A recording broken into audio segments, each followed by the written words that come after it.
Hi all welcome back to our channel. അപ്പോൾ 2 മാർക്കിൻ്റെ കുറച്ച് ഇമ്പോർട്ടൻ്റ് ആയിട്ടുള്ള ക്വസ്റ്റ്യൻസ് ഞാൻ പറയും. ഇതെന്തായാലും നോക്കിയിട്ട് പോവുക.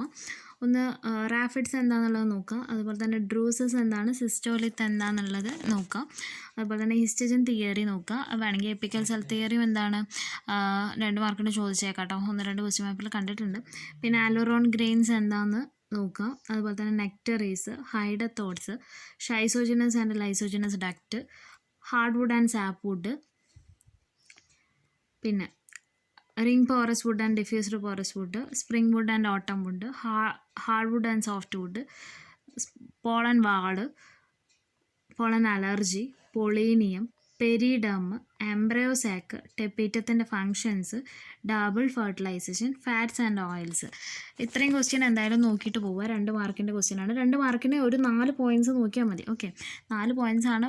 2 മാർക്കിൻ്റെ ക്വസ്റ്റ്യന് മാക്സിമം 4 പോയിൻറ്റ്സ് ആണ്. ആ 4 പോയിൻറ്റ്സ് എന്ന് പറയുന്നത് ഇമ്പോർട്ടൻ്റ് ആയിട്ടുള്ള പോയിൻറ്റ്സ് ആവണം. ആൻസർ കീഴിലുള്ള പോയിൻറ്റ്സ് വേണം നമ്മൾ എഴുതാനായിട്ട്. ഓക്കെ, അത്രയും ഇമ്പോർട്ടൻ്റ് ആയിട്ടുള്ള പോയിൻറ്റ്സ് ആണെങ്കിൽ 4 പോയിൻറ്റ്സ് എഴുതിയാൽ മതി.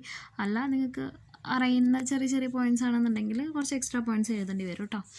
അപ്പോൾ ഈ 20 ക്വസ്റ്റ്യൻ എന്തായാലും നോക്കിയിട്ട് പോവാം കേട്ടോ. അപ്പോൾ നിങ്ങൾക്ക് ഇനിയിപ്പോൾ നോക്കാൻ നേരമില്ല.